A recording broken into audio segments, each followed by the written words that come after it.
Hey guys, Outdoor Enthusiast 88 here again, and I have another install video for you today. And if you might have guessed from the materials on the table that this install video is on some Talon grips. Now these are rubberized Talon grips, and these are actually for my Canik TP9 SF Elite. The reason why I'm trying to maybe test out some Talon grips with this is because we're in the peak summer here in North Carolina. It's really humid, it's sticky out, it's hot, and going to the range quite often leads to this sort of nice stippling on here. Kind of ended up being real slick with the sweat. So, you know, it kind of wiggles around a little bit in your hand, and I want to see if the Talon grips can help with that. So I have these on my Smith & Wesson Shield. I did a video review on that. Make sure you check that out. It's an install video as well, and these have held up great over the years. No problems whatsoever, so I'm hoping they do the same for the Canik. These are actually brand new to the Talon grip line, and of course the Elite is a relatively new addition to the Canik line. So the Talon grips come in a nice little package here. It says "Do Not Bend" on it. Just a basic envelope with Talon grips on there, a little sticker, some instructions, and an alcohol prep pad. Now, first thing you want to do, of course, is check your firearm. Make sure that there is nothing in there. So that's the first thing you want to do. Go ahead, disassemble it. Now remember, the Elite actually goes about maybe 3/4 of the way and comes straight up. Just the way the design is, and you want to basically just have the basic frame. So the very first step you want to do is use the prep pad, as well as maybe some extra ones like these have lying around. You get these off Amazon in big old boxes of them. They're just great to have for medical reasons as well as cleaning. So go ahead and prep the area. Now it only comes with one pad. You do want to make sure you remove all grease and then let it dry. And of course this one pad is this little dinky thing. So just go ahead and hit it. Of course, like I said, I've used this quite a bit at the range, so it might be a little grimy. I've cleaned it since then, but you know, the sweat and dirt and all that gets in all these little grooves. So you want to hit it a couple of times, and you also want to make sure you let it dry. You can see it's just a little bit dirty there, not too bad. Just make sure you get into all the grooves here so that the active adhesive on the Talon grips will work really well.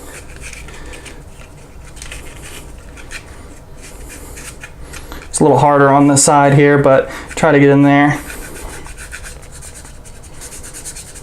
Alright, so just keep repeating that, maybe try a couple more, and then let it dry. So give it a little bit of time to fully dry, so you make sure that all the alcohol is gone. It's a good option to actually wash your hands as well before doing any of this, because the grease on your hands could interrupt with the alcohol here, so make sure you do that as well. Almost done here. Then you're going to want to let this dry, like I said. Alright, so now that this is dry, ready to go, next step, start removing the backing here. And you want to slowly place this where it needs to go. So let's start that.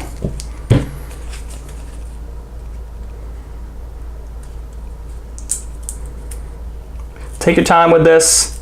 You can move it around a little bit after it's placed, because the final active part will actually be the hairdryer. So just take your time with it, no rush. You can fix it if you need to. Go ahead and get this backing off. Nice and slow. See the texture on the back there with the adhesive. There you go. Alright, so try to flip it without touching too much of the edges there. Go ahead, slowly bring it down. Try not to stretch it out. It's more of a rolling motion to really kind of get this lined up and ready to go. Like I said, you have some leeway. You don't have to do it perfect the first time. Make sure you clear that magazine release as well. All right, take your time. All right, make sure it's nice and tight. Try to line it up with that emblem. There you go. There we go. And just roll it over a little bit. You don't want to, like again, you don't want to pull too much. You just want to, because you don't want to stretch it out. Just want it to wrap around just a little bit. And try to get these to line up in there nice. There you go, perfect size there. All right. This should line up perfectly in there. There you go, and then wrap this around. Should be no trimming needed, which is good. Check for air bubbles, start pressing around. It's looking real good. Check all these corners. It's real important to get the air bubbles out before, if there are any. Hopefully it doesn't seem like there's a whole lot, which is good, but it is important to get it out before you start heating this up. See that? There you go. It's looking real good, wrapped around real nice. Nice seamless cut there. And again, like I said, there's no trimming needed. It's already feeling real good. It's looking real good. So just keep working on it. It looks a little bit crooked off there, but it lines up with the back strap. So, and this is actually pretty good. So it's just a hair off right there, but it's not that big of a deal.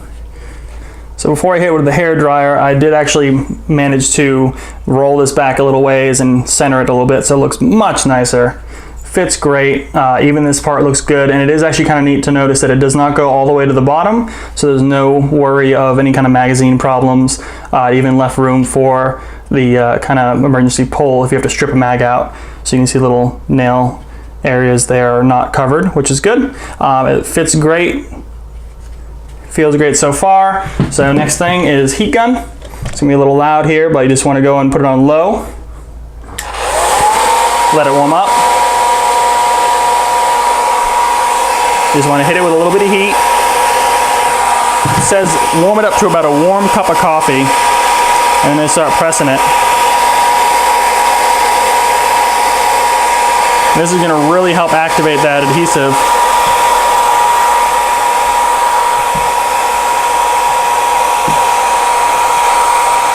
And make sure you check the edges. That's the part that really needs to stay sucked down.